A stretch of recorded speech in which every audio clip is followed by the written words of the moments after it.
ফেব্রুয়ারিতে জাতীয় নির্বাচন নিয়ে আশাবাদ জানিয়েছেন জামায়াত ইসলামীর সেক্রেটারি জেনারেল মিয়া গোলাম পরোয়ার। তবে প্রয়োজনীয় সংস্কার ছাড়া বিদ্যমান কাঠামোতে তারা নির্বাচনে অংশ নেবেন না বলে জানান তিনি।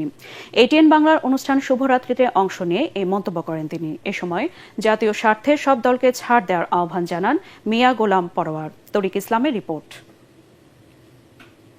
রাজনীতির মাঠ কিছুটা হলো একটা মিশ্র অবস্থার মধ্যে রয়েছে। বেসরকারি টেলিভিশন এটিএন বাংলার জনপ্রিয় অনুষ্ঠান শুভরাত্রিতে প্রধান অতিথি হিসেবে অংশ নেন জামায়াত ইসলামী বাংলাদেশের সেক্রেটারি জেনারেল মিয়া গোলাম পরোয়ার।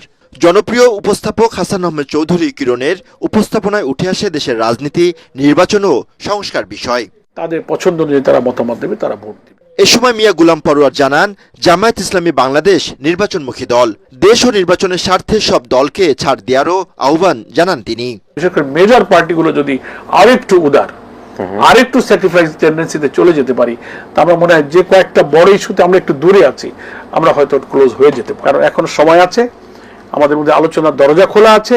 আমাদের মধ্যে যেসব বিষয়গুলো নিয়ে একটু ডিফারেন্স অফ অপিনিয়ন আছে, এটা আলোচনার সুযোগ যেহেতু রয়ে গেছে, সেই সুযোগ শেষ তো হয়ে যায়নি। সেটি কেন আমি হয়তো এই শঙ্কা প্রকাশ করতে যাব। অনুষ্ঠানের উপস্থাপক চৌধুরী হাসান আহমেদ কিরণের প্রশ্নের জবাবে মিয়া গোলাম পরোয়ার জানান, দেশে আর 111-এর কোনো শঙ্কা নেই।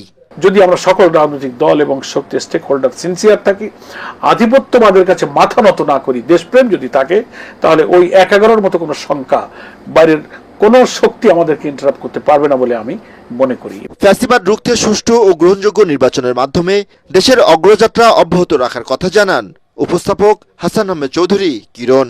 যে আবার যদি কোনো ফ্যাসিজম ফিরে আসে বা ফিরে আসার চেষ্টা করে, রাষ্ট্র ক্ষমতায় যে আসুক না কেন, আমাদের তরুণরা, আমাদের ছাত্র জনতারা কিন্তু আবার 15-16 বছর বসে থাকবে না। আগামী জাতীয় নির্বাচন যেটি ফেব্রুয়ারিতে অনুষ্ঠিত হচ্ছে, অত্যন্ত সুষ্ঠু, সুন্দর, লেভেল প্লেইং ফিল্ডের মাধ্যমে সকল দল ন্যায্যতার ভিত্তিতে তারা অংশগ্রহণ করে এই নির্বাচনমুখী একটা অবস্থানের মধ্যে দিয়ে বাংলাদেশের যে অগ্রযাত্রা, সে অগ্রযাত্রাকে অব্যাহত রাখবেন বলে মানুষের মধ্যে এখন শঙ্কিত হচ্ছে।